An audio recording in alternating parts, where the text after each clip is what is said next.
zanina kan pathian thungai thlak tur chu athupui chu tiam chin lampan atlan tiam chin lampan ani don ani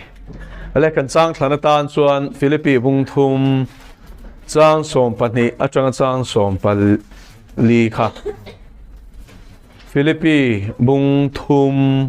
chang som pani atanga chang som pali zovin Philippi Galatia Efesi Philippi Colossae Machia bungthum chang som pani atanga chang som pali thu hi lo chiarin ilo ngai thlang u muto reng inti kanilova fam kim to reng inti pokani heklo Krista miman chan chu kaman theida lo mati in a u min ka zo kani unaw te mana kain ngai lo amma ero chu he thil pakhat thika ti chin nung lama thilom te chu thei ngila malama thilom te chu banin Krista iswa pathian chung lam ko chan lo man muturin tiam chin lam chu kapan cha ani tiam chin lam chu kapan cha ani lalpana tu thiang lim kan chiar tak te kan zatan man min som sakro se amen ring tu kan pian thar hian pathian ina min siam chan ti hlotin na zin kong a hi kan chan chawani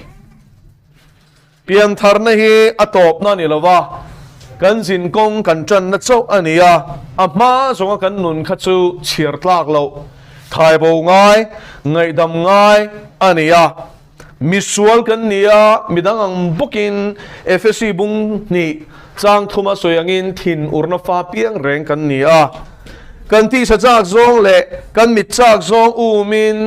kan thlang fika chumi thin chumi top na chu thi na ni thu hi Bible in chiang takin min shila nang ni point sual le bo chiat na te awanga thi in ni lai khan pathian in Krista chuan tinung chewati ni kha chu wangin sual na le bo chiat na nun hi atop chu thi na ni a chu ta changa thimata aeng makka ka khongai na min thang chua ka min shwai lu tu pathian chu phasa berin fakinom ro se jani na hian unau tu pathian ring tu ilo ni ve na chan chumo lal para than wang se ni kha tu te moi hi than bi ka lo da su a chan chu pa mi tir tu ina hip lo chuan tu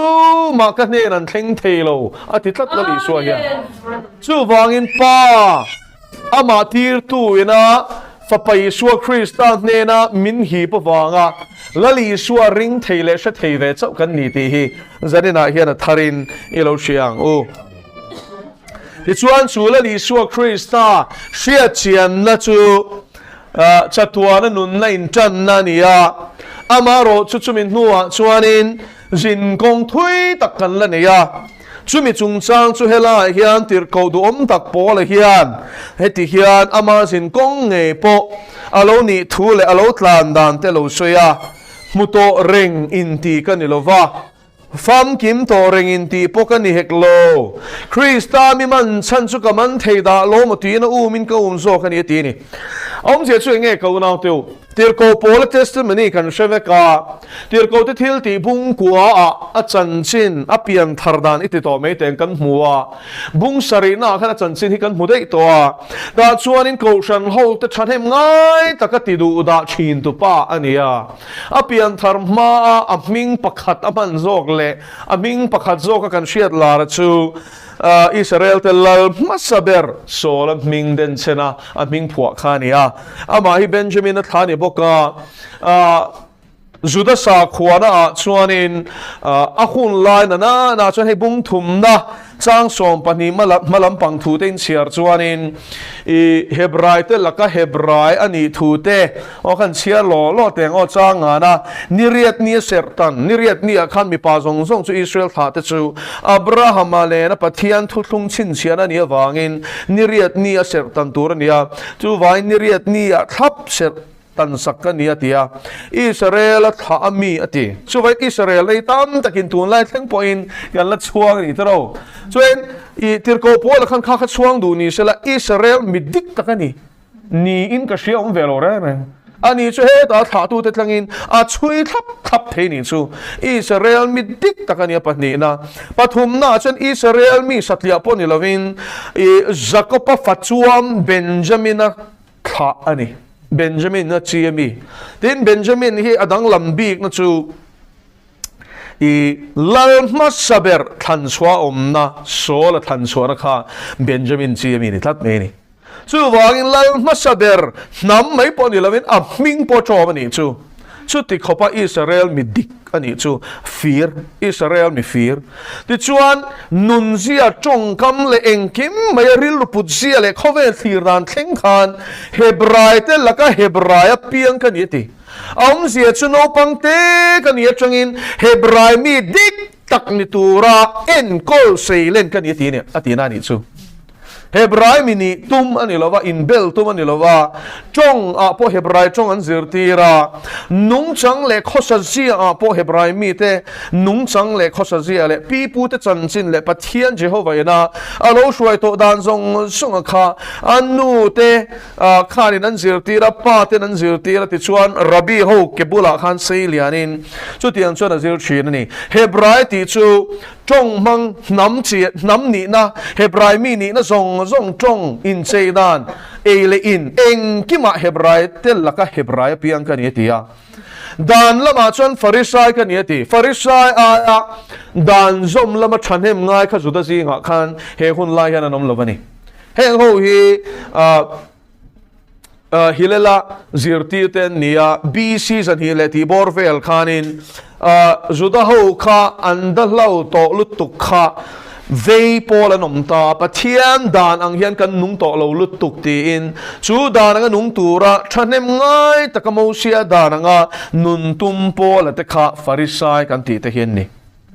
chu wain dan lama chon Farisai kan ni Farisai aya thanem ngai dan zom na lama thanem ngai kha anom chuang lawani adang le thanem ngai lama chuan asa khwana chuan thanem ngai na lama chuan ko shan ho ti du da tu kan ni ti chan chu ko shan ding ti kha chu kan sia tur chu judami vek an ni ko shan ding ti ra khan zentel pakhat manom lo Iswa zirti som pani te kha zentel pakhat manom lo judami vek an ni som sari te kha zentel pakhat manom lo judami vek an ni za som ni Pentecost ni a tharau thianim changzi khan zentel pakhat manom lo wa judami hlang hlak an ni a chu mai pon ni lovin sang thum peter thu soi lom piang thara ko shana somom ta te po kha judami vekan nia Cornelian ne na peter lalpan tir ko te thil ti bung som thu kan mu ma kha chu judami vek an ni chu wangin chung juda ho dana chuanin khang juda I swa mesia ni ring azui tu te kha chu nam le an pathian Jehovah patsan tu te an nia an khoem maya nam patsan tu entiran tu na mizo ni na bansanin vai custom vai sari ang te vai hela toy zong te nen an rim zong nen ban bun nen ke bun nen khan vai tong nen lam khan engkim vai thayang ber khan phoi zong ne ma ni mi zo ni na le tong po the hil khop khan han vai ta sela chu inei lo dan tur chu tro kha tiang deu khan heng Farisai te hian dan lama thanem ngai te hian Christian phasa te khan clear ni chu an ho em pathian nung phatsan tu te kal swal dik ta kan ngai ni chu tin an ni chuan kal swal ti satlia ringot lawa vok hlum an tum hala ni cha chu thutlung lui kan en chuan pathian phatsan re kha chu fake ho hlum pyop pop te khan ni khamo lunga den hlum tur ten ni kha chu vain la hianin shiat lo wangin pola po sola ni line chuanin chuti khop chuan thane mangai ni a shiat na zona kha chuanin thane ngai vet takhin ringot mai ni dan thu fil na lama chuan soi sel bo ka ni a puya ni o helai soi hi om zia chu mosia dana changa kan nuni te chuan social tur om lo te top me ni chu sabat ka sera mo kut ni wang kha engkim ahun thapa ka sera ani na taka chon tir ko te thil ti kan share chuanin chanchin thashila kal nuwa pokhan Jerusalem a khan lalpa kut mang tur khan Allah hot wang ani chu ti khop chan alangai poi mo ni chú tiếng te chuan anh nia chú vangin công tin rengin dan zom lama chuanin soi sel bo anh ni riat nia ser tan ti te eng kim ai dan te sep thleng khanin al zom thap ani ti khalo sia ila ni ma selen ti ti tak ka ta na hlok na tur piang te chu ava poi mo em thelo chung song chu zuda na chuan ta na hlok lu tuk vek ani chuan ta ka thing ani zuda pasatlia ani lova zuda fir tak ania chu ta chu a chuang buk ani chung chu Krista wangin chan na ka ruat ta ni ti ni chulal pa chu fakelom ro se lali suan na Damaska khodai pona anin ton ero kha chuan chu sola zudam mi ni na tanga cha te chuanin a aya zudam mi khanom chuang lo ni ma sulangin lali suan na nin ma chon chuanin a eng mak tak chuanin a chun thut to pa lalpa tu ngei ni ti kha lali suan se re lo ni chung la anh nga phak Mesia rồi lên tên là chân chính anh lâu suy cùr đua kha anh lâu sere reng lâu anh chú giờ này anh Israel na chiang em Isua chiang tổ lâu hít cái nó mẹ mốt cross ai kia liền u Israel nằm bố nị na phía xia Israel nằm bố cái nị thì chiang em xí ni mà suy là Christa nị na thara chiang xí lâu chuan lâu tu chuan so khi cái đó em lệ bỏ là chuan mò kỳ nín vợ chụp mấy ai chuan thì tổ tiền kỳ ní khôi na vợ chuan chua vợ chụp mấy ai chuan anh đi chu áp biển mà suy sẽ ngay rồi lệ cái niệm lệ thì ngay là mình ní khoa siết mà ní riết ní ser tan sắc khắp anh mà sự chung song chu lal i xóa anh ấy nuông cái chuan anh mà ngay rồi lal pa chu phát ông rồi sẽ chân na cái ruột thì ní Hallelujah giờ này là hiện chuang piang in la li suwa Krista chau hi chuang ro se Israel na hiện in chuang na turom lo lal pa chu fakenom ro se Hallelujah eng a mo hiện in chuang na turom lo la li suwa lo hi chuang turom lo ko na i chuang lo ni chuan kha kal sual dik tak chu ni kal sual ti po hi mo soi fia ngai du kal sual kan te ringota mà sẽ lấy suốt chuang lâu hi kal sual na dik takani hey suda pa chal suda na konga ai suda ông thầy chuang lâu hian i suat ton nuwa chuan i suat lâu chu chuan reng ani lâu hi lal pa chu fakin om ro se hallelujah ke ni kan in suda ti suda chu patero hey oi isim wang u Mutoring ti kan ilo masa chuti chung chuan mo lali suan ne in mat chon to si kha tin chan chin tra akola khamo ka chan chin tra ti kherna chani shem Galatia bung khat lo chiar lok tem dir ko pol pian thardan le pathia ni na bot sai dan hi an na mai lo lu to ka dir tham a omani Galatia bung khat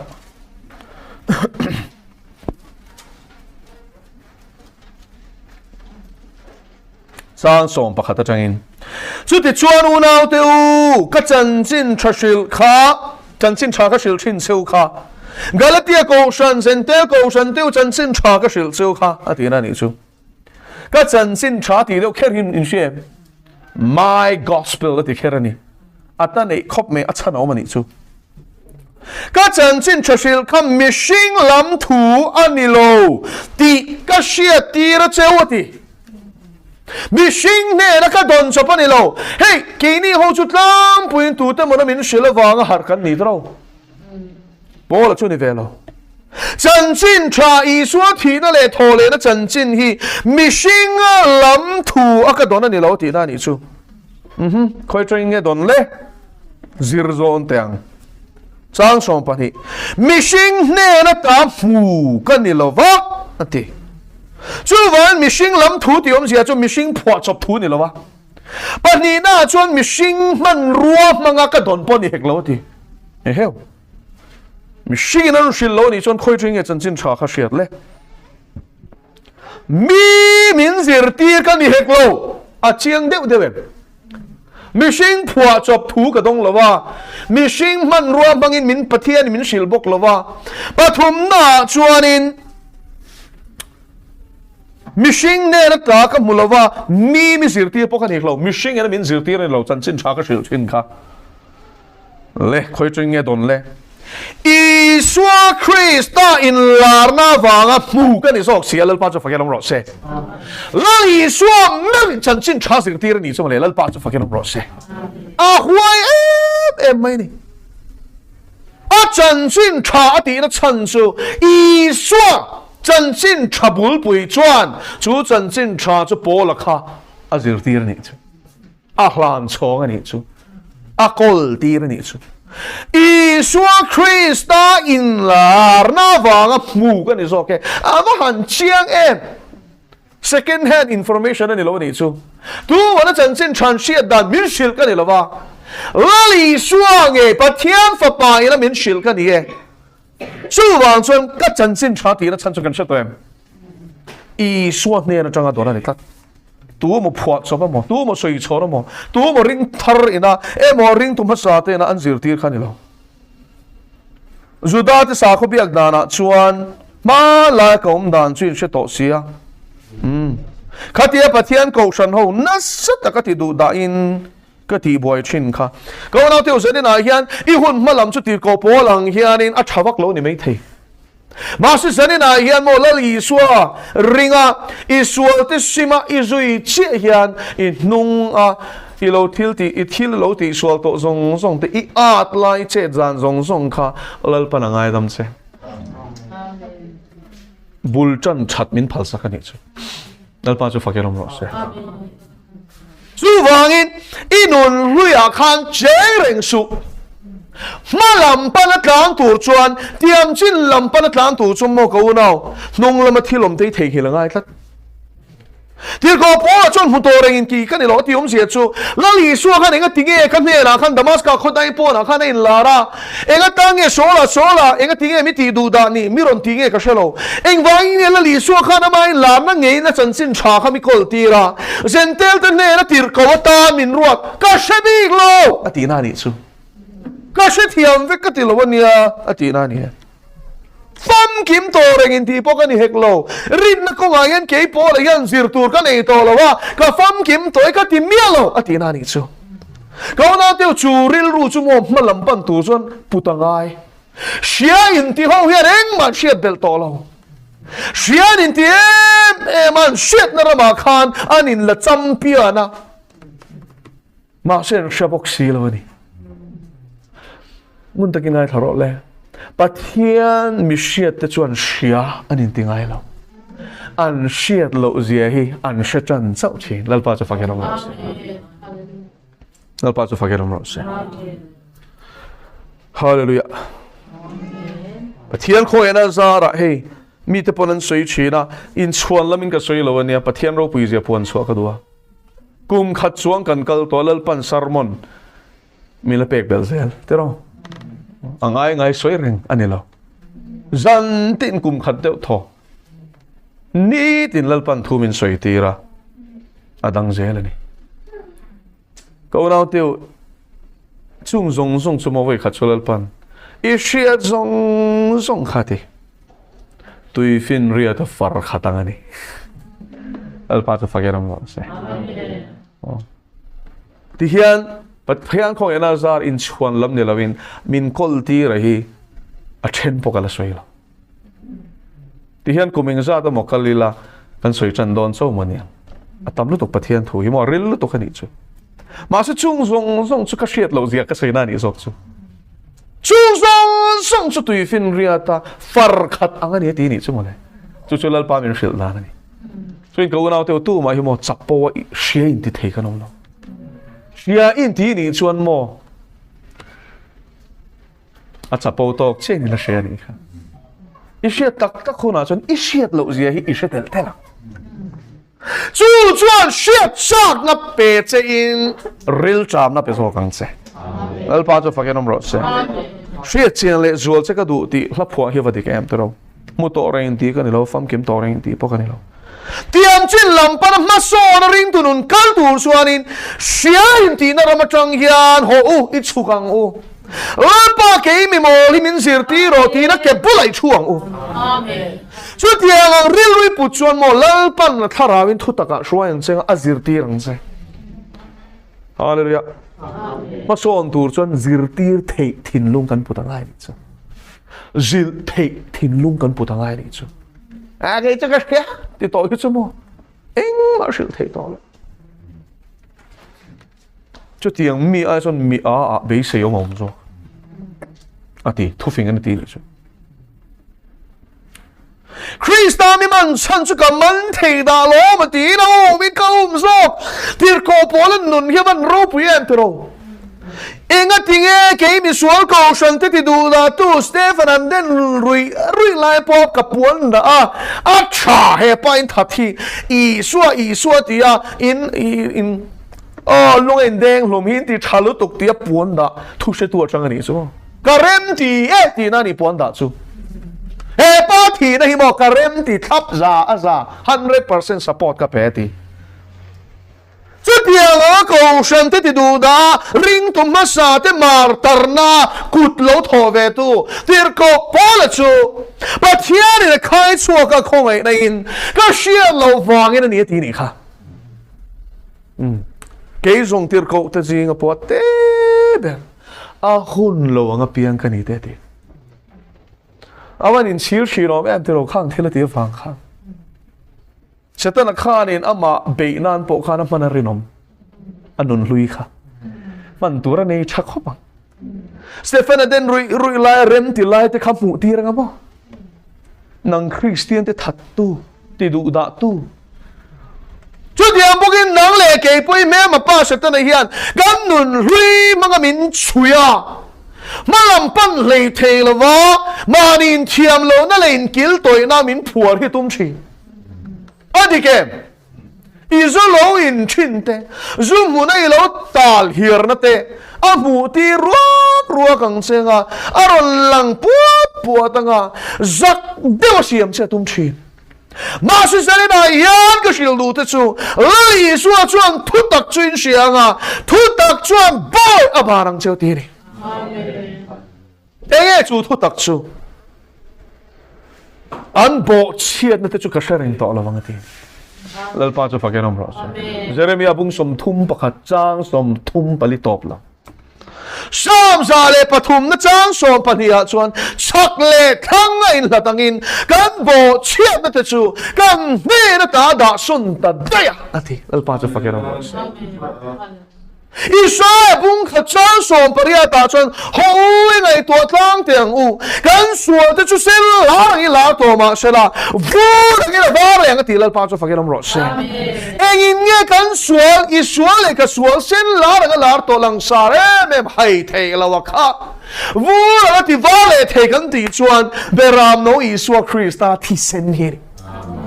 Zora thon ka bung ka chang saria chuan ama chu engao mangin ke ni po engom kan ni chuan kan in pol tanga tin na fa pai Isua Krista thisenin kan sual zong min ten fai sak tin lal pa chu fakinom ro se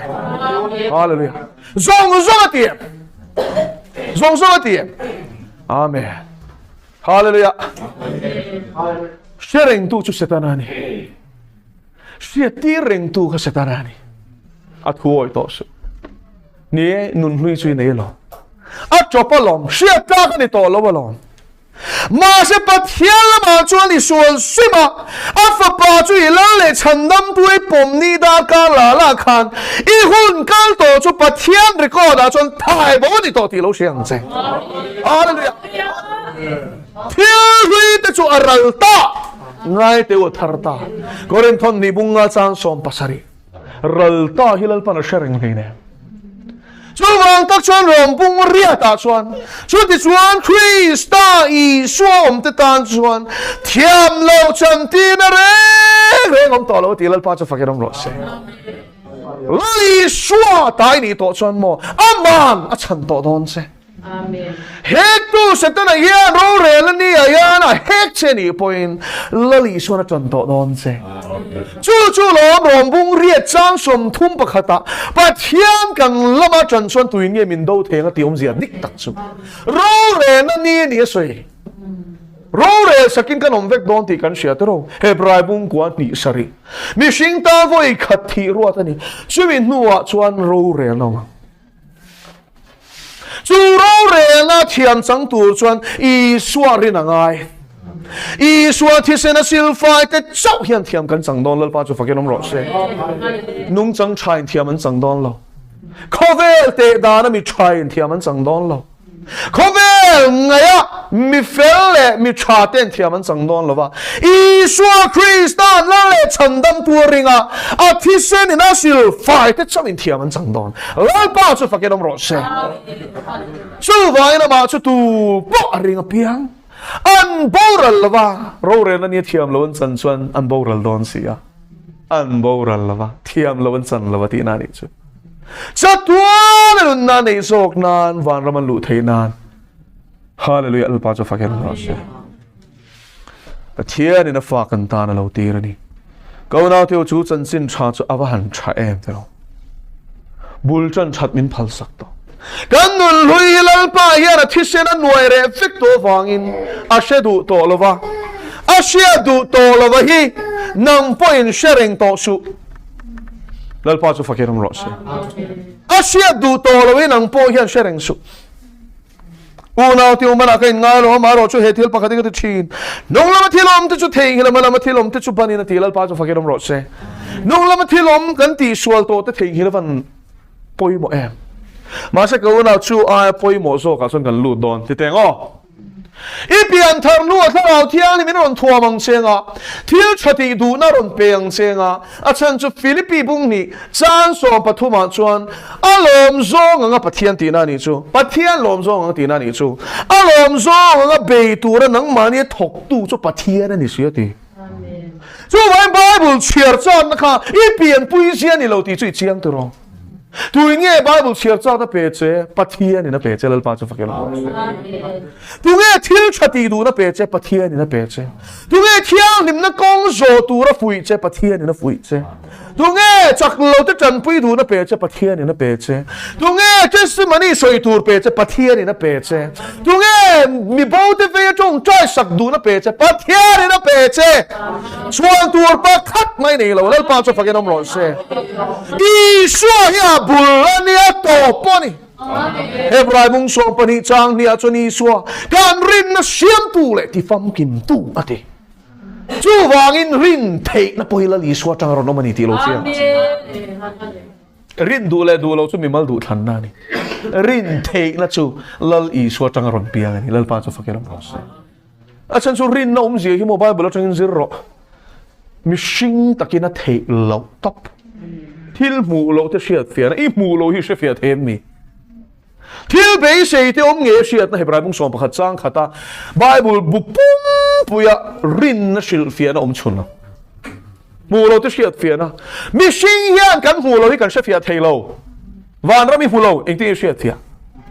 I suai mu lo eng ti ya om ti shiat pa thian ni mu le nem eng ti om ti shiat chu tak cholom rin na cha hallelujah mu lo te shiat fian ani ta anh ti xem hu ni ông ti in hu to mi shiat fiana til be sei te om nge shiat na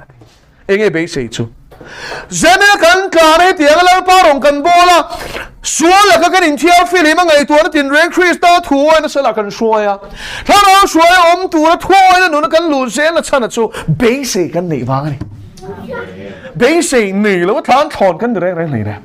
anh e kan be sei chu van ra ma lu kan be sei lo man kan be se I suwa ke bula chatuan man kan be se lal pa chu fakinom lo se hallelujah chu sui be se lo ni chuan ngai to chiang de ro chuan sanin chu ka sei tel lu chu he tu na en zoram thar le tim thuani chuan zoram thar mitam takenan be se dan chu le ya nge hian ban tlang hian tum deuh tlat me hi chu moro enge fel lel na kan sei don ni kan be sei nei adik lo chon kan nun dan hi dik ngai lawa van ram ni lo hele a rengo thian nom chen i be se ni chuan inun dan fu dong lo a chiang mo ko soyum je chu van ram ani kan be se tur ni bung thum na chang som ni chau chia rong ke ni zong van khwa le tui kan ni si mo kan nia van khwa le tui kan ni si van khwa le tui ni na citizenship kan nei ni chu và nó cho mình thành tâm tu là lý số Christa local tu chung ngạc lel takin kan clear ni ani cho nó thôi nên kiếm po ma thu thôi nom ti thei suy mi tho giang zelin kan tlom lai taksa yama taksa ro pu nga tu ri na siam chale ti cho in la lý số Christa local ko na hian taksa thar min pedon ti hi kan be se ni chu tôi là kan lấy taksa hi chu mo piang thar tha engang ma ila ala na thei adi kem lu ala na thei piang thar nua po i khwala sik thei nat na shira ve thei i kela bai thei i mitala del thei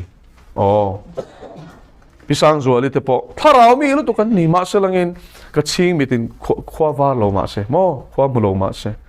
khang hla phwa te khanin im za lai nia amitin khwa mu thato lo an ti ni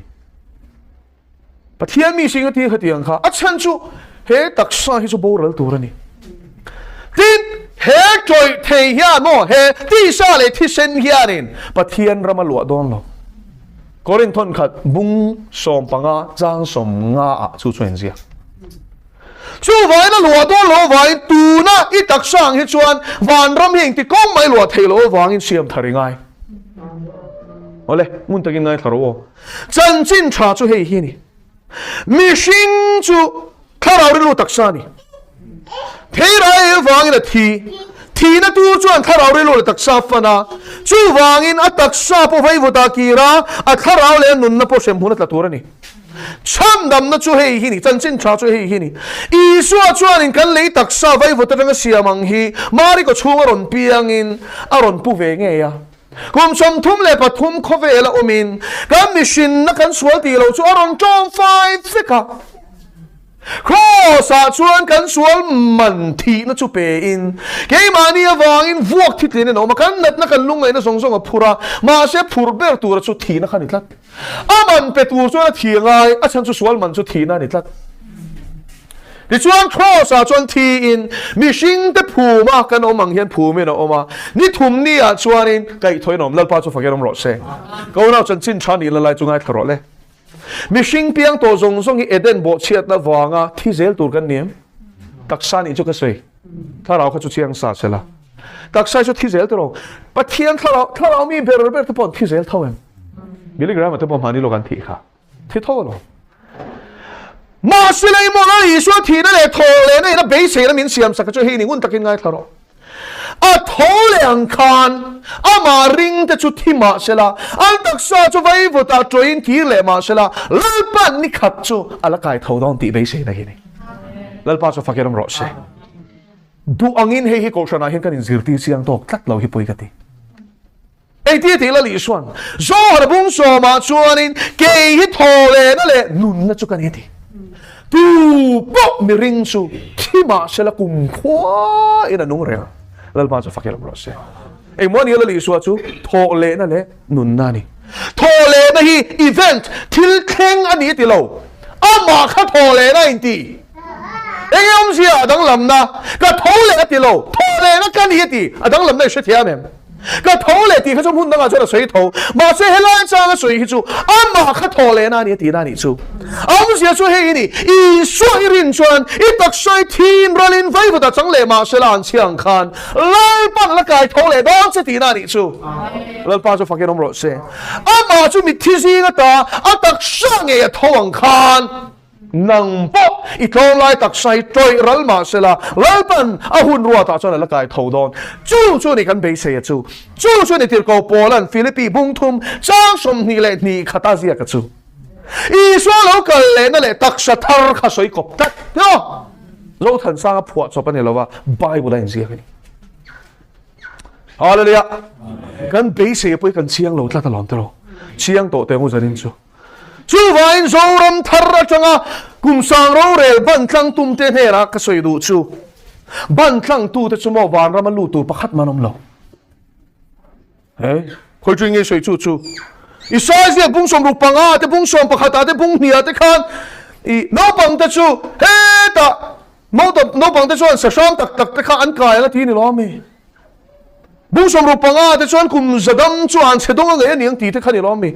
fa ten nei na nen tha pung don ti na ni lo mi chu kha chu mo beram lal ram te an ni kha le tu na chuan pathian ro rel na kan lut don hei hun hi kan hriat thiam ngai pathian hun a then da na hi hei kan man fu lo chuan kan theology adik lo chuan nun dan adik don lo kan pathian thulak dan hi a biblical lo chuan nun dan adik thei ngai lo ro rel lam na saber chu kum sari sakol pani te na ro an rel sung lai taka thleng don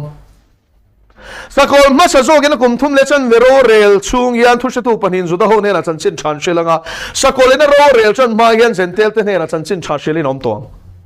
zentel chan chin thashit to te le thu shil tu pani te thu shil awanga zu da ho piang thar te tiamin Krista chu an mani lam turin on kalanga a in pe te tharau ri ru le taksa puma hum him soi sel bawa om te cha alor don a chiang emo piang thar na zong lor don lo nu la thiang lim atang khan zir ro an thiang lim vek khon waran nei vek mo nei tu mo turin an chuak vek ma se lorin an om vek lo panga chia lorin an om ani chu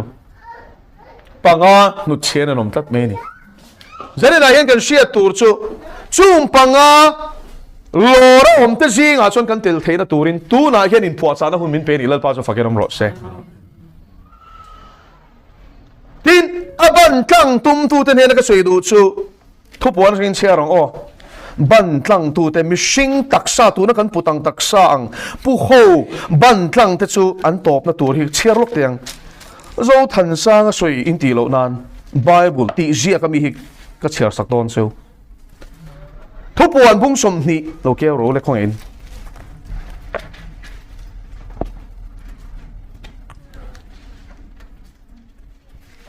tu hun kan man me ka hi chu kum sang ruk to pa ni ni ruk chung ka pathian in na thona hun min petro ani sari na chu chol ni ni khatro sabat ni ruk chuin nai thok thei ni khat chu kum sang khatang ani ti ati tro petera khan thutlung lui han chu thian kum sang li bor vel ania I so lo kala changa lo kal le thengi kum sang ni bor vel ni ruk emo kum sang ruk ang ni chu mi mor to chu kan mang me ka chuan lo kal le nei nai to te chuan kum ani sari na chu kum sang sari na khani chu kum sang khata kha ku chu kum sang ro rel chu hele nge hen la li suan a hringa shanin ro rel don ma chu mi ma chon thil thleng tura oma chu hei hi ni bung sum hi sang khat tin van te ko le lo cha bi le khai diat lian pui keng in van ta lo chuk ka muwa tin dragon rule pui tar chu dia bole le se ta na ni amma na kum sang khata ta na phuara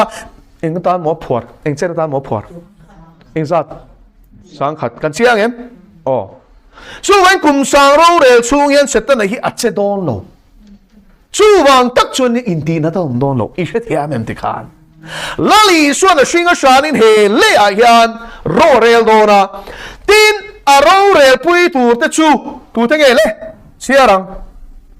chang li na tin la chang thum na le lo ta chuan a pai lu ta a khar khuma kum sang khat chu ve ma lo chuan nam tin a bum le to lo na turin a char hnan ta a chumin nuwa chuan rei lo te tan chhuale ri tur ani enga tan chhuale tur nge nakina kan zirang kha chu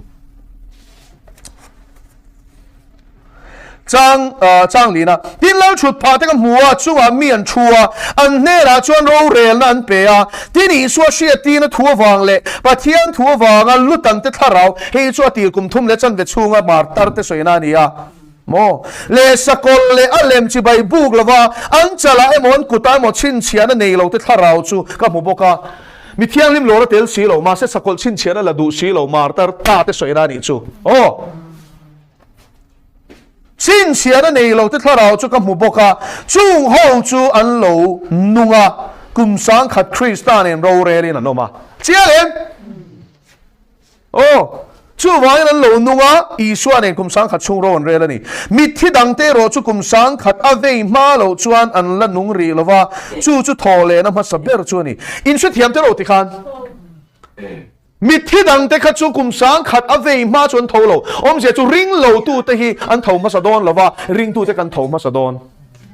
chu zo han bunga kan chiar point kan muwa Daniel abung som pani chang khadang chang li kan chiar pon chu tho chu kan mu ni chu mi fel ten tho ma sanga mi suak sual ten an zui non chiang he tak sa thona ni kan soi o thara wan soi lo a soi lo bible hian thole na ma sa beratel te chu an eng tholin an thiang li mani lal pa so fakhiam ro se chu vai thole na ma sa ya ni tel lawang ti lawang se ban tlang tum tu te kha không ai takin hi lo ngai thateu thole na ma sa beratel chu aneng thola an thiang lim ani mi thiang lim te cho he thole na ma sa hian an tel don ti na ni chu a fiemo chung ho chung a chuan thi ni na chuan thu reng nei lova pathian le krista pui thiam ten ni nga ama nen kum sang khat ro re ni na nom zo kang chiang te ro tho tu te mo chung chu thole na ma sa tel te e ti kang he thole na ma sa hi thlen don so yang o he thole na ma sa hi Thessalonica thon khat bungli chang som pathuma tanga som pariata chuan mi thiang lim lor tura kumsari lai hol takalali suwa mi thiang lim lor tura aparo puina ne amaro puina ne na vantir ko ho te ne na ron kal khuna thleng don Thessalonica thon khat bungli chang som paruka chuanin lalpa nge chuaw thom nen lali so chuaw thom ne don enge au chan chú mình mà chọn trang sòng pathum na chọn van rama thut lung lui le thut lung thara mi thiang lim van rama kai to song song te khan la li suwa hi a mi thiang lim lo tur ron kal huna hian an zui don ti khain ziak eng ti turin a chan chu ma van rama khian an tharau le an ril ru chawam an taksa chu le ya vai vuta a toi to chan lam na fam ke man la chang lo chú tak chú Hebrai bung som pakhata chuan an ni rin na mi sha thokeng te chan chen kha soi char sar te to pa chuan an ni chu ke ni tel lo ti fam ki manom lo nan ti zia chu thole tak sai kan tel lo wen an chang bik don lo chiang emo hun ruwa te nei ngun takin ngai tharo mu thu phal su in man lo wang ti ka lo pui chu he hi chú anh thole na ma sa chu enge Krista mi thiang lim lo tu ra ron kal hun hi ni ta chuan mi thiang lim lo turon kal chuan lei ala rap don lo o mi tam tak chuan alo kal le na le mi thiang lim lo hi an ngai pol thin ngai fin turan ni lo mi thiang lim alor ma sa ang kum thum le chan ven huwa ni le dar ka che kan shelo kum sari to pa chu kum sari ka ti chu Daniel hapta som sari na ni chu kum sari to pa chuan mi thiang lim te ne na non chung ve thung don le rap to don chu lo kal le na kan ti hi ni fiemo soi non leang in man lo takin sakol panin kum sari ro an rel don amma sa zokin kum thum le chan vero rela Christian tam taka suwa tang chumi chung chuanin juda ho ne na chau chan chin thashil turin thu shetu pani lal pan tirang zentel te ne na chon sakol ronin lan ma zong chu chan chin thashil the nia sakol lan to hunwa chuanin a thei to lo mo thei to lo ka sei chip cher to don lo chuan mi thiang lim lo turin kum thum le chan ven huwa la li so Krista ron kalanga a in pe te chu a than te chokol ki li ta lor mak nga mo ma thai bung som thi pali ni kwa chang som thum pakhata te Thessalonica thon khat bung ruk bung li chang som paru ka chang som paria te chung chen zia ka tam mai dang po lo cher ve mai ro te chuan ko ki li ta in pe te chu lor char charanga enge ti don chu dia lo turon kal ho thil theng dan tu chu hi ni tu khung lui le tu khung thara aron mi thiang lim lo turon kal lai thi to te zong taksa chu a o in thu pe kin kai thau don ani Lazar lo tho ro ti ni li choi to kha a tho leng khan an taksa vai wo ta chang to chen khat pe chu sake bak nei te na an ea an pai choi an ek chwa to te kha lalpan thil mak ro pui lu to ka te don an ru khoi ange om to ti po shiat lo kha ain mit khap kar lo ain som kho manga ain rem kho manga hi ti dang lamina omanga ro pui na taksa a thwa mina omanga thi thei lo wa thwa mina omanga toi thei lo wa thwa mina omanga hi chowi na omang lal pa cho fakeram ro se su wangin Krista mi thiang lim lo turon kal huna hian nung dama om te lor ma in thi to te taksa kai tho sak ma sadona ni chu a fiem mu hil te chu kan le khal top lo manga ti chu te chu la li so na kai tho ma sang tho ro ati don ni chu ang tak sa thi to choi vek to khoi khoi om pu kan shelo lal pa na shia chung chuin som kho manga van bo ruwa ka ti dang la mi la omanga ti chuan chung tak sa te le an tharau la li so ne na ron kal van rama om to te chu rilu tak sa le tharau chu ti hiaren som don ni chu chu mi ni chu lon chan nam na fam kim kan chan hun tur chu lal pa chu fakelom ro se ko no se tan he mo mi thiang lim lor soi bo pek atum la chan chu chan nam na fam kim kan chan hun tur ani a khoi phak lo kan om hun tur ani a thiam fa te anga siam fam kim kan om hun ani a kim lawin kan sia kim lawin kan shil bok china fam kim lo thlen hun a chu ti kha lo ma soi tu na sun dar thelo kan muriai we na kin a chu in matone na ni tong ti kha lo ma soi chu wa na lom chang som paria ta chung thu chu soi nu a chon heng thu hian in tham wan chin ro ti na chan lal pa chu fakin om ro se hallelujah mi thiang lim lo tu ra ron kal hun ni chan nam na fam kim chan hun ani tu na chan nam na chang te chu mo thi to te chuan tharau chan nam na chen la chang ril ru nen van na mom te po hi an tak sa chan nam na lom hlei nen khoi mo le a han a troya lom ma se mi thiang lim lo tu ra la li so ron kal hun a hian chung chu kai thawanga ro pi na taksa a penga la li so ro pi na taksang kha a chan chu la li so thole khan thasang ani lo tho ma ne na soi chu thasang in ru le ti sa nei lo khoi ro min chun na te kanak te sen ro ring hel su la ring ro ti la pa chu fakin ro se su wan chu thole na ma sa tel tu chuan ni tu na hen kan in bo sai ngai ban tlang tur te kan shilang o tu na ban tlang tur te chu mun takin lo ngai tharo ban tlang tur te chan tur le tu te ngen ni don tin kum sang kha chang sari na thu pon bung som ni chang sari tin kum sang kha chu a vei huna chuan se ta na chu atan na ta choi na omanga enga ta na choi ngiom don enga ta nge chan choi nom don ti chui sia enga ta what's the purpose mo but here in chan nei lo ning ma ti ngai lo tro se ta na poi man ruani ti kan sia tro chu vain atak le lem thifim turten pathianin man ruwa mang ve tho to na en ko san ho si nga point se ta na themin kan oma tut chu ta chuan lom la li so nung sui du tak lo chu thlir thana kan om don iman an ti khan oi se ta na hi da bo de se le ti no enge da bo na chan tu kan tak lo siat na ni so ka lo in thlem ro se thlem na ne theina bin petu zara hen kan ngam sel don lo alamari dik tak putu te chuan la li so sa la kan ne sel don min them hian kan ku ro wa ui ka tu men kan ti ve lo wa so kan ti sok lal pa chu fakelom ro se ale me ma pa min them ni kan cho ni ani le chu biblical em sanga bung kha chang ni le chang thum lo chia ro du tak teo them na tin reng in to rin lom na li ra ngai ro in rin na fia ra chuan chel na siam ti she na ti lal pa chu fakelom ro se chu them na to in lom na li ra ngai tur ti hi bai bo la lo in sia kan ni chu them na te nei tu chu min pe to so kang ti kha a lo dik khap ni chu fia mo so wang in la li so ta na kan rinom lo she tura she ta na hi man ruwa chua zalen ani angin he huna po hian kum sang khat ro rel pal tlang to si pathian la ka ril ro dik tak po si lo te pen finance she ta na hi chua zalen ani ron a fiemo a ramalu tur lal pana du tui je she to em dikhan ole tu te nge thlem thuk thei kum sang ro rel ma de khan thole na ma sa tel tu chan nam fa te chu thole tak sa pe kin ti fam kimin kanom dei to chu mo hun takin ngai tharo le mi thiang lim lor kum thum le chon da nuwa ni le dar ka che kan shelo lak chewin kan omanga wana ro rel sakin kan omanga chu lom man chung chang ani koren thon khat bung thum chang som pakhat atanga som panga ta chuan lom man kan chan don le don lo thit fi ma ni nga la li so chon amit mei alangina enanga athu ne na in mil lo zong chu kang fai ve kanga athu ne na in mil sin chuan lom man ne nga lom man chang tu re na chang lo tu chuan kang fai ve kanga ma se ma tak ro chu van ra ma kai thawanga chan chu ti aneya athil arong bol la kha pathian mitlung ani lowa chu ni mai chuan chu pathian in kan romin rel saknu chuan leya chuanin berbu pasari shemna leibuakin omme kanga zolei derin I naron chananga sakol chin chena ku ding lam le chala chin chena kha mithiang lim lo zo chi herin chandon chiang emo bible hian ro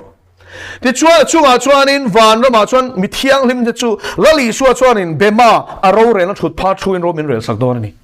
mitin an thil tiang zel petura turin kaloman kan hena omati kha khami hun thil theng turani a fiamo ti khan mithiang lim lor te nga mo nei ruai kan chok kan ki langa chu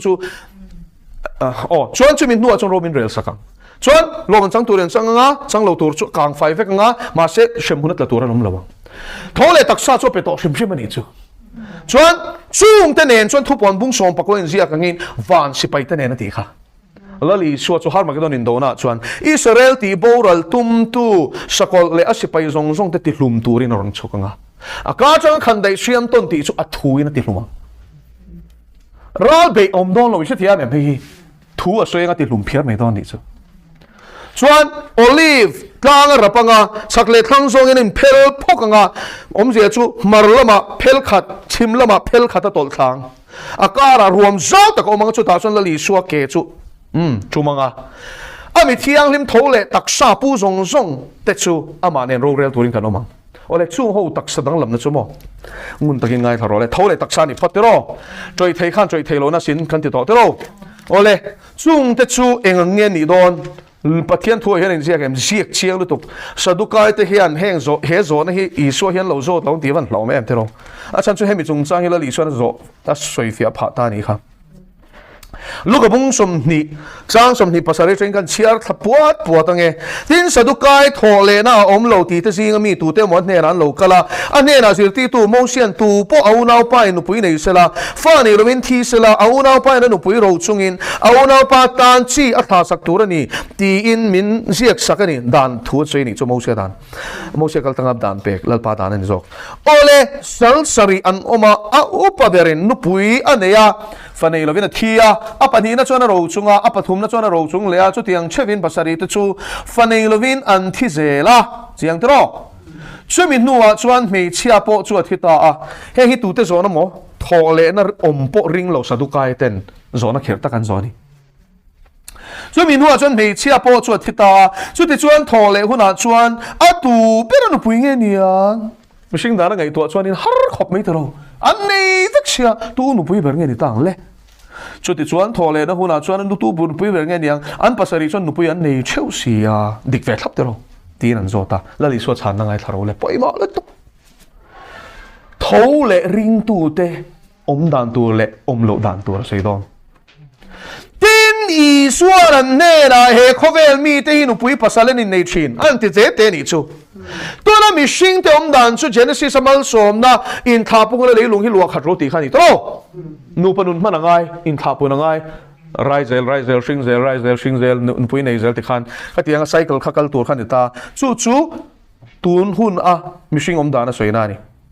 nima selati le ngai tharo le nima sela chung huna tel tlaka engmo thole na tel tlaka le mithi singa ta thole na a chiang emo mithi singa ta engmo thole na om sia chu thole taksa ti na ni chu chiang emo zo than sa theology in zir lawa I so zir ti na in zir thole na tel tlaka ruat piang te chu nu pui pasalan in nei don to love a chiang emo ti khan chuan kum sang ro re la nu pui le khatiang la nei ho kha chu thole na ma sa tel mi thiang lim te zinga mi an ni lo shim a fia tem ti khan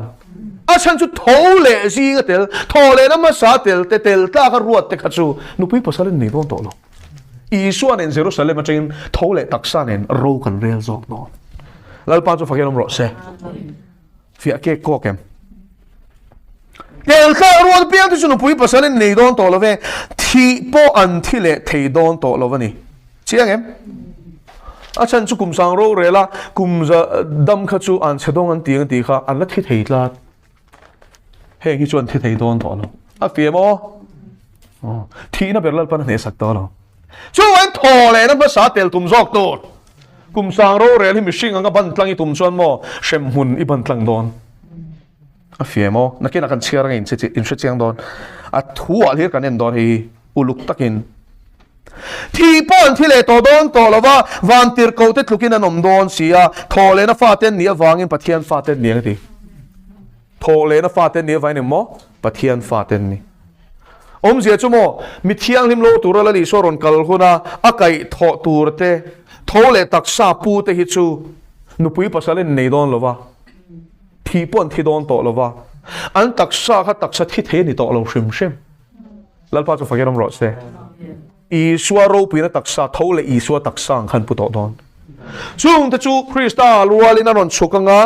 ole tlang rapanga i suan in jerusalem an paranga jerusalem atangin ron relang tu ta chung ange ron rel lon ti lai khangai thare ro le ma thai bung som ni le pangana chuanin ro puina lal thut pha ro rel la kan muwa chu ro rel na thu tu chu la li suwa tho hi ni ti chuan ma chuanin kel te le beram te an ron kalani khatro sung chu tu te kan ti chon joel bung thum mi chiar ngai Judah le Jerusalem din ani huna chon chang khatna chang khanin an chiar thala Jehoshaphat ruwa ma chuan khovel lal ram nations ati khovel ram ho hi ka kho manga ka ram an chena wangin an chung thu ka ngai tuang ti ro ka rel sak don ti chu chu wangin ram te chunga hian Israel fa te chunga kut an tha ka wanga ro re hilal pan tiang tat eng te ka thleng tur ngani le chu chu he ro puina lal thut pha ro re la hi ni achan chu mi thiang lim piang thar dik tak te kha chu kai thoina nom to a ro puina taksan pu to a lo man pon chang zo to a i suan en ron chuk to he ti ala li so ron chuk hian tu te ro rel sak don ani le tlan sa te chu ni lo phot a fiemo tlan sa te chu ro rel sak to lom ro rel na chu pathian chung te chan ani to chan hun to sia ti kha oh atan na tur kha a soi chiang te ro chung te ko san te chuana ron chukanga tu te ro rel sak don ke lal ram chu chu Israel khong elo karilo chami nei tur min pelo ti tro ka tuya halin in tur min pelova sharo ka min muin silfen min pelo ti ka tunge ami Israel te chunga anti dan fe kani tu na yen khovel ram tam zo khian Israel an do dal tin shem UN a hian mo Benjamin Netanyahu ka prime minister ani lai khan chan tu pakhat ma nei ngai lo Donald Trump pa aron president khanin achan ve chu zong chu ni mai abak zong chan Israel hian doron feka Palestinian ho khan an chan em a khurama om hlun pon ni lo khu ho khu Israel an thang bo lai ron om ve chok mai ho kha khovel hian ti takhian an chan ta mo UN page on Bible hi historical document apom hlene history apom lo rin tla ka te lo rin tla ka ti te chon Palestinian chan an nei nang chu wangin Israel ram an phela wang tu na po Yair Lapid khwanin ram pe ka tuma Palestinian ho hi mo musalman ho khu chu chu pathian poi soina ni ti chiang takin siang aram phel tum reng reng chumo Israel prime minister pon ro se khovel shuai tu te tlon atuma wang ram pek vai chuanin lal pana khoi zat zat se soi tura nom nual dam lai reng sia eng ma ram tui lei lova om ta te hi anomania on ram shuai tu te jing aram phel tu cholal pan ngai thwa chhin ani chu van Israel chu chu khoyangin abula ke lok teng Israel awanga ro arel saktur khovel ro arel saktur hi khoygen ziak Genesis bung som pania Abraham ane la pa thu tiam le Abraham ane na thu an thun na masaber khalo en ro anu achon sertan ti vela khacho pe ma se abul ber khain ro bung som pania ziak chang khatang chang li ta chuan mal som tu chu mal ka som an chelo tu chu an chia ka lo ti chu van Israel mal som tu chu pathian in mal som ti ama Israel an chelo tu chu an chelo tiam ke lam te chu Joel le Genesis bung som pani lo en ta la Joel bung thum nen khan ta chang chon ma tha bung som ni panga ke le beram ro re na khe thiam chiang Israel ti siat tuma doron tu te kha aka chang khan dai siam ton khan ti hum don ti thupon bung som pakwa in siak ta reng bokani ke lam ten ni kha ani le beram lam te chu tu te nge Israel do mi lo Israel chan pui tu kha enga ba ka nom non chung chu mi sing pa ngai tu na taksa le taksa an chedong taksa anga kum sang ro re la lu khalal pana phal lon in shu thiam em chung te chu lom tun taksa anga kum sang ro rel ban tlang tur te chu zudami chung chu ni chu wangin pin thu puan bung som pani te kan en chuanin zudami thu shi tu pani thu soi ring ve du lo tu te pon te lang chu ta chuan chuan khang ho kha chu mo an top na tur hi le ngai tharo le tun mishing taksa ti dang lam ni lo tho le na masa mi thiang lim lo tur la li soron kalaya lora ve lo he lo mi thiang lim lo re hun takin ka soi le du kum sang ro rel ma nge theng tur ani mi thiang lim lo re kum sang ro rel ma theng tur ani ti chuan kum sang ro rel turin a lor nu aron chuk don chau a chiang emo a lor photonga a lor chu ro rel sakanga lo man sang turin an chang lo turin an cha nga chuan aron chuk puyang chuan kum sang khat chung le ai hian ro relang tu tenge ron rel sak don bo ro ka ron rel thei le lem tro khang ho beram lal ram ho sheep nations ho ka ron rel sak don Israel tan turam ma se bishing pa ai piang than ni chuang si lo ho chung chuan lu tanga kum sang khat chung chu setana khung bo ni don awangin inti nat ne khem nom don lo ni chu khem tu ber khung ni to chuan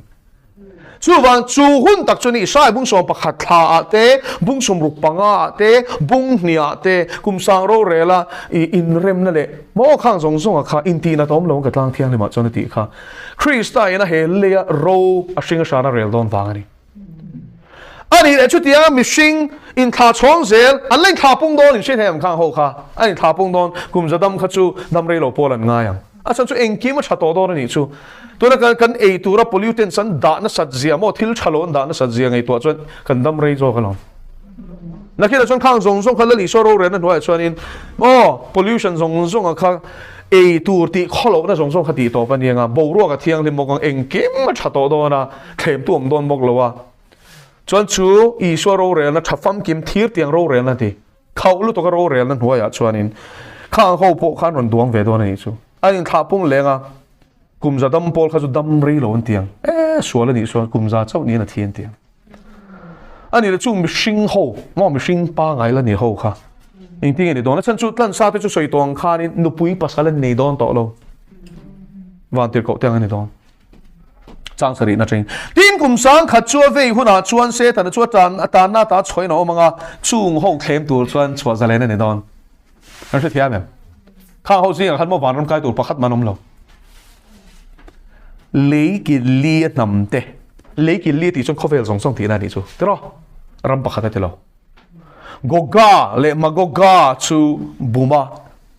ha nghe tụi nghe đi sẽ tên là chú bum tua buma Indo na suai khom turin har mà cái don Indo na hip khom tur abu mang chia khan heng ho hi bum le don ni chú akal chua kang cho nên sẽ tên là cùng sang rô rel tổ pa khan chua ra lên là niang khang mi sing pa ngai ho thi thei taksa troi thei taksa la thia lein tha pung ho kha khem turin chua ani don ni chu afia to em suai khom turin akal chua kang ti kha pathian ni na chua chan chian takin a sui chung ho tam zia chu tui fin ria ta chiao vut ang mai ni achan chu hemi chung hianin hey mortality rate kan ti natna wanga thir hi tamani tu na chon dina taka chon machine kan in thapun turangin kan in pung chak lo zo kani kum sa ro re chung chon la li so ro re thafam kim nuwa ya chon machine hi mo kan chalu tuk don kan in thapung pop pop don ni chu an taman tam zia chu ta po hian kum sang khat chunga an pun chak dan tur chu tui fin ria ta chai cheu vut ang mai ni tin lei wang lam da pin an kal chowa mi thiang lim te ria mun chu chu nge Jerusalem le khodu om tak Jerusalem chu an hual ta a chu mi thiang lim chu ria mun san an nei ni chu he ho jing a hian in chopol lo ti kha chiang em chu ria mun le khodu om tak chu an hual ta eng ti turin ti che turin tin va na chengin mei a lo tla an ni chu akang ral ta a fiam ti khan om je chu kum sang ro re la tun hun atang kum sang ro re la mishing pa nga ya nga lu ji nga hian chan dam tur pakhat manom no ni chu an kang fai vek tin an mani bum tu diabolo chu sakol le zol nei der omna me le ka di la chuan an pai ta ati chuan chatu anin a chhuna zarang hei sakin anomang chiar zelula lal thut pha wa ro re lain pu chiang heral chut pha va ro rel na hi chuanin ati ra changa adama changin ani chu mo kaina chang khang te khan kan chui zel chon khang ho pathian ring lo ho song kha an taksa kai thoi nom ve thung don ani chu kum sang ro rel to palal chut pha va ro rel na hian helal chut pha his rawara hi chuanin Isua Christani to lovin pa pathian thu ve thung don asan chu korin thon khata bung som pangai chher chuanin a mel ma zong chu ke nga chana pa ina Isua ke hnuaya da to hnuwa chuan thu nei na zong chu la li Isua hian pa ne na pele don ati thlat khoi in ziak chu chu bun danga sam za som chang khata in ziak bok lalpa chuan ka lalpa ne na I mel ma te chu ke nga chana ka chiam ma chu ka ding lama thu ro ti kha thôi là lý do ai ba đình lama chu ni ti thu puan bung li bung nga te Golosa bung thum sang khatan sang thuma te tir ko te thil ti bung sharia te le mun sang sang kan mu ni chu wen lalpa chuan pa pathian chuan ka lalpa Isua Christa ne na I mel ma se ta le ho te song le an thu oi te chu I ke kha chana ka ra phel ti ma chu mo ka ding lama chu ro ti ale he kum sang ro re la to pa pathian la ka hel song te ti bo ra lom hnuwa chuan amma a thi to song shem hunan thara om mek le an taksa le troi to te kha shem huna changin an taksa chu tho lenga mun te ngai tharo tui fin ria tan taksa te po tho lenga shem hunan thara le an taksa chu a tho ve nga a in zom khomanga ma se za thak takania chu ring tu te angin siam fam ke man ni ve don lo ke baya thia ni chuan ke baya nan tho le don ti na ni chu mid de la thia ni chuan mid de nen tho le don bom ina pok dar vek ani chuan dar ang khan tho don ni chu chu tiang chuan ro re la ma chuan in lananga le khabu ten phoranga chung le khabu an chan chin an thil ti in zia kang zel in ro re saken na ma ti heng zinga hian waram kai tu pakhat manam to chu wang tak chuan ki leng o bung som hi chang rukna khan tho le na masa bera tel te chuan eng tholin an thiang le mani ati na chani set ran ti khan tho le na masa atel lo chu kum sang ro rel ban ka tum iti ni chuanin boral te zinga tel ka tum ti nang thlo ka ni chu a chiang te mo ti khan ka phwa chu pakhat ma ka soi lo te ro ti ziak pe kan lo zel don nia lal pan thuma som se thian ma kunin chung chu alpa kan lo me mi mol te ti fin shin amen I thu hi van ro pui em amen alpa ro re na te kan lo che thiam tok chin lo wa min ngai da mang che amen tin zir ti tu der te ina min zir ti diklo wang ten ngai dan diklo te kan ne ya chen kha chuan an sia thiam lo wang te pon ani mai thei ma se zanin lalpa I thut tak min sia tir vain lom thu kan shil sia amen thole na masa tel nge tura in puat sa na hun min pe ka hian in puat sa turin min khai harang che kan lalpa du taki Isua Christa min kan di le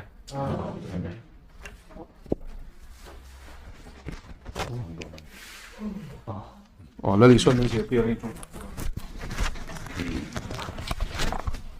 kan pa va ni in min song ro se I ram lo sem ro se I du zong pa lan tiang in le min ti ro se ni tin kan ei ko bin so min pe han se kan sunga fil visual tu te kan ai da mangin nam oi kan til Isua ai da mang se sual tu la tlem na mi suai lu son se mi sual ka chuan min chan dam so kan se ram te fil ti te na te ro pui na te sa tua ta sia amen